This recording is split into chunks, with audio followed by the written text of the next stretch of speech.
La integración de nuevas culturas va ligada a la integración de nuevas cocinas. Nuestro gusto se abre a nuevas sensaciones y sabores con la gran cantidad de propuestas que aparecen en el mercado.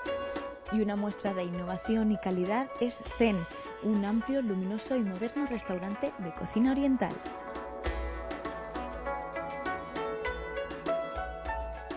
Silvia y David son sus propietarios. Llevan varios años en Valencia, se conocieron aquí y decidieron dedicarse al mundo de la hostelería. Fuimos a varios sitios, pero al final digo, David, Valencia me gusta más el clima, los gente tan agradable. Es que es el mejor sitio para vivir. Su meta es dar a conocer su cocina, nutrida de una extensa variedad de platos, elaborados con productos de calidad y por cocineros experimentados. Una cocina de calidad para un público que lo merece.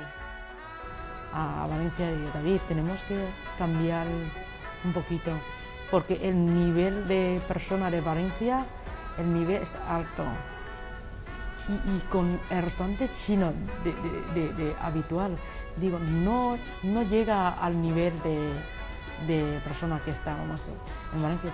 Cambia un poquito, y si abrimos un restaurante asiático, otro tipo de servicio, otro tipo de calidad, otra forma de trabajar.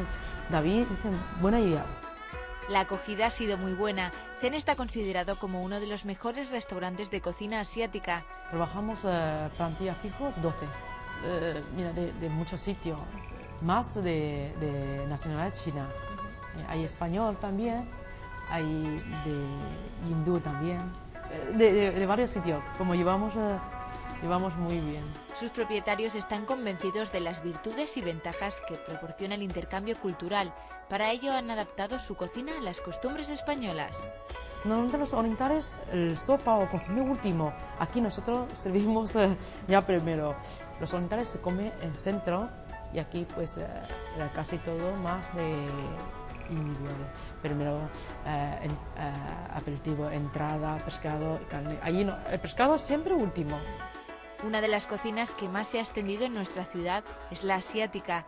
Las nuevas generaciones de chinos que viven en la Comunidad Valenciana han decidido poner en marcha la Asociación de Empresarios Chinos de Valencia, España, de la cual David es el presidente, y que se ha creado con la intención de favorecer el conocimiento mutuo y fomentar las relaciones comerciales entre ambos países.